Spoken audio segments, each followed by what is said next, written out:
Hello friends, welcome to SSC coaching centre. दोस्तों, आज के वीडियो में गणित के वो क्वेश्चन हैं जो बार बार परीक्षाओं में आते हैं, तो पूरा वीडियो देखिएगा। चलिए स्टार्ट करते हैं। पहला क्वेश्चन है 5 और 30 का तृतीयानुपाती क्या होगा, यानी कि तीसरी संख्या पूछ रहा है। ऐसा क्वेश्चन कभी भी आता है तो क्या करते हैं, पहले वाली संख्या आपकी ए है और दूसरी वाली संख्या बी है और तीसरी संख्या यानी पूछ रहा है तृतीय अनुपात। ठीक है, तो तृतीय अनुपात कैसे निकालते हैं मैं आपको बता रहा हूं। बी का स्क्वायर बट्टे ए, यानी कि दूसरी संख्या का स्क्वायर और पहली संख्या से डिवाइड। इसको नोट कर देना आप।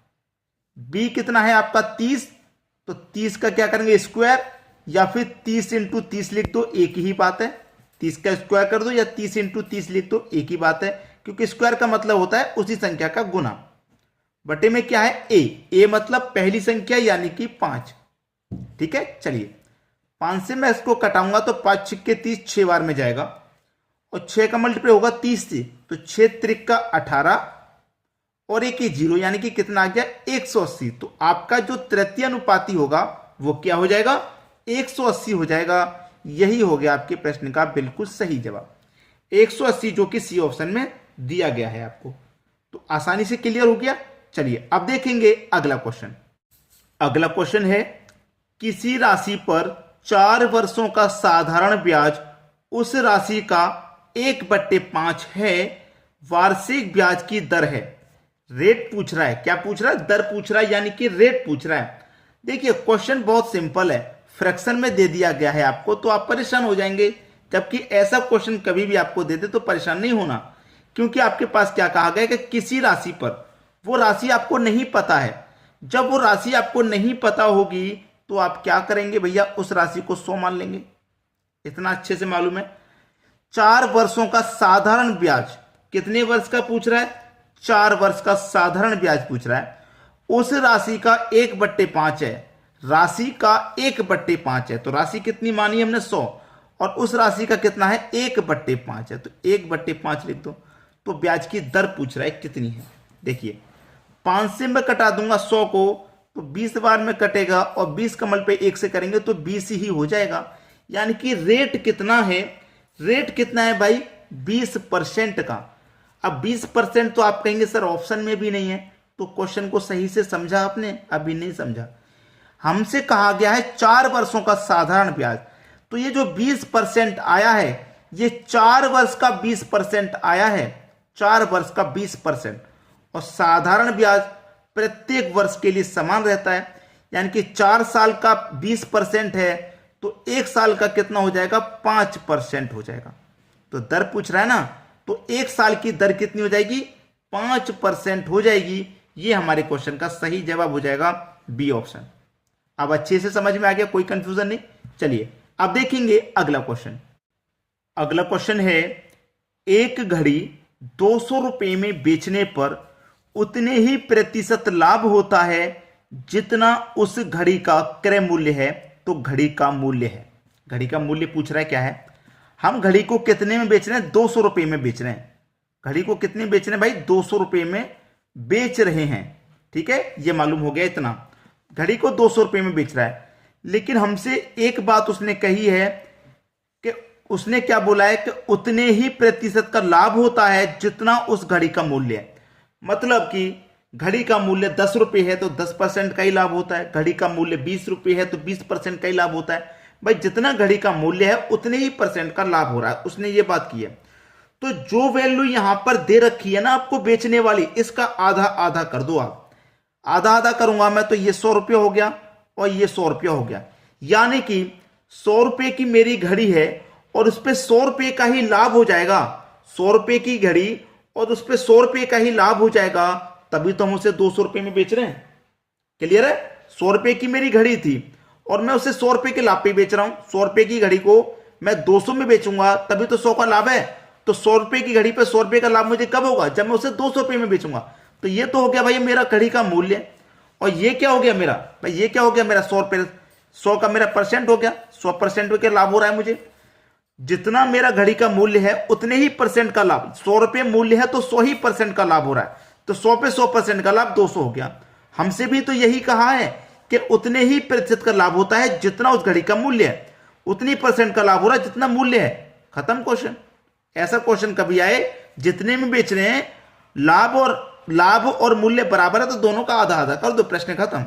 डी ऑप्शन बिल्कुल सही। तो कितने परसेंट? 100%। अब देखेंगे अगला सवाल। अगला सवाल है 2 अंकों वाली संख्या के अंकों का योग 8 तथा उनका गुणनफल 12 है, तो 2 अंकों वाली संख्या में कितना अंतर होगा? हमसे कह रहा है कि 2 अंकों वाली संख्या के अंकों का योग 8 है। 2 अंकों वाली संख्या है कोई, तो मैं पहली संख्या को a दूसरी को b मान लेता हूं। दोनों का योग मुझसे कहा गया है कि 8 है, दोनों अंकों का योग 8 है। फिर हमसे क्या बोला उसने कि उनका गुणा 12 है, यानी कि वही 2 संख्याओं का गुणा करने पे कितना आना चाहिए? 12 आना चाहिए। तो उन्हीं संख्या में क्या अंतर होगा, यानी कि a और b का हमसे अंतर पूछ रहा है, क्या होगा यहाँ पे, क्या आने वाला है। हमें क्या करना है, ये दोनों कंडीशन अगर सेटिस्फाई होगी तो ये भी पता लग जाएगा। मैं ऐसी 2 संख्या कौन कौन सी लूं कि दोनों को जोड़ूं तो 8 आ जाए, दोनों का गुना करूं तो 12 आ जाए। ऐसी मैं कौन कौन सी संख्या लूं? अगर मैं इसका मान 6 ले लूं और b का मान 2 ले लूं तो दोनों को जोड़ूंगा 8 हो जाएगा। a का मान मैंने यहां पे 6 लिया तो यहां पे भी 6 होगा, b का मान यहां 2 लिया तो यहां भी 2 होगा। तो 6 का मल्टीप्लाई 2 से करूं तो कितना हो जाएगा? 12। तो मेरा a और b यहां पे भी सेम, यहां पे भी सेम, और दोनों ही कंडीशन को सेटिस्फाई कर रहा है। जब सेटिस्फाई कर रहा है तो तीसरी कंडीशन भी सेटिस्फाई हो जाएगी, यानी कि a का मान मेरा कितना है? 6, और b का मान मेरा 2 है, और 6 में से माइनस कर दूं 2 को, आंसर कितना आ जाएगा? 4 आ जाएगा। प्रश्न खत्म। बी ऑप्शन बिल्कुल सही। तो ऐसा क्वेश्चन आ जाएगा तो आप डायरेक्टली बनाइए उसे। ठीक है, चलिए अब देखेंगे अगला सवाल। अगला क्वेश्चन है 1 के बटे में √9 माइनस √8, माइनस से 1 के बटे में √8 माइनस √7, प्लस 1 के बटे में √7 माइनस √6, माइनस 1 के बटे में √7 माइनस 5। यानी कि इसमें चल रहा क्या है? पहले माइनस, फिर plus, minus plus minus plus, इस तरीके से चल रहा है। ठीक है, इसका मान हमसे पूछ रहा है क्या होगा?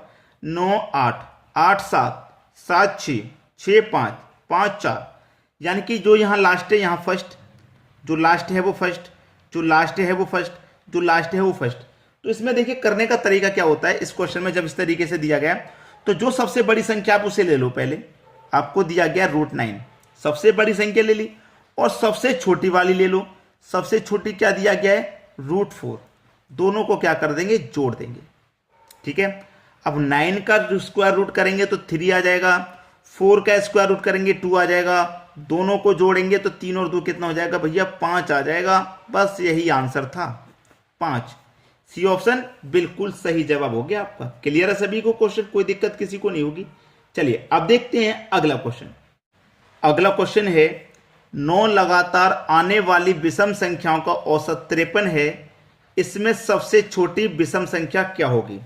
संख्या कैसी है? 9, यानी कि 1 2 3 4 5 6 7 8 9 संख्याएं। औसत कितना है? 53। तो मैं आपको बता दूं जो औसत होता है वो बीच वाली संख्या होता है, हमेशा याद रखना, बीच वाली संख्या। अब ये संख्या टोटल 9 है, तो 9 में क्या करूंगा? 1 2 3 4, 4 इधर से छोड़ दूं तो 5वीं संख्या आ जाएगी यहाँ पे, यानी कि ये बीच वाली संख्या होगी मेरी 53। इधर से 4 छोड़ा, 1 2 3 4, इधर से भी 4 छोड़ा, बीच वाली संख्या होगी 53। संख्याएं कैसी हैं? विषम संख्याएं हैं। तो देखिए 53 के आगे विषम 55, फिर 57, फिर 59 और फिर 61। 53 से पहले 51, फिर 49, 47 और 45। पूछा क्या क्वेश्चन में? सबसे छोटी विषम संख्या क्या होगी? तो सबसे छोटी विषम संख्या तो भाई 45 है, यही हो जाएगा आपका आंसर 45। ठीक है, डी ऑप्शन आपका क्वेश्चन का बिल्कुल सही जवाब। तो 7वां सवाल है 6 नंबर नहीं कराया, क्यों नहीं कराया? 6 नंबर वाला सवाल आपको होमवर्क के लिए मिलेगा, एक बार उसे देख लें जरूर। ठीक है, चलिए अब देखते हैं अगला क्वेश्चन। अगला क्वेश्चन है यदि sign 3x - 20 equal to cos 3y + 20 हो तो x y का मान क्या होगा? अच्छा क्वेश्चन है, x + y का मान पूछ रहा है। अच्छा क्वेश्चन है जिससे हम कहते हैं बेहतरीन क्वेश्चन। ठीक है, अच्छा क्वेश्चन है, बेहतरीन क्वेश्चन है, इसीलिए मैं आपको होमवर्क के लिए दे रहा हूं। अगर आप इस क्वेश्चन को नहीं कर पाते हैं कोई बात नहीं, नहीं भी कर पाए तो आप मुझे कमेंट करके बता देना, मैं आपको ये क्वेश्चन करा दूंगा, नेक्स्ट वीडियो में करा दूंगा, आप जरूर कमेंट करके बता देना। ठीक है दोस्तों, तो ये क्वेश्चन मैं आपके लिए होमवर्क के लिए दे रहा हूं, अच्छा क्वेश्चन है। बेहतरीन क्वेश्चन। ठीक है, बहुत बच्चे साइन कोस थीटा ये सब देख के घबरा जाते हैं, पता नहीं क्या होगा क्वेश्चन में, क्या करना है नहीं मालूम। घबराना तो है ही नहीं, घबराना बिल्कुल भी नहीं है क्वेश्चन में, आपको ये बात ध्यान रखना। ठीक है, घबराना नहीं। होमवर्क के लिए क्वेश्चन है, अच्छे से हो जाएगा, बेहतरीन क्वेश्चन है, इसलिए होमवर्क के लिए दे रहा हूं। ठीक है दोस्तों, आज की वीडियो में इतना ही। वीडियो देखने के लिए आपका बहुत बहुत धन्यवाद।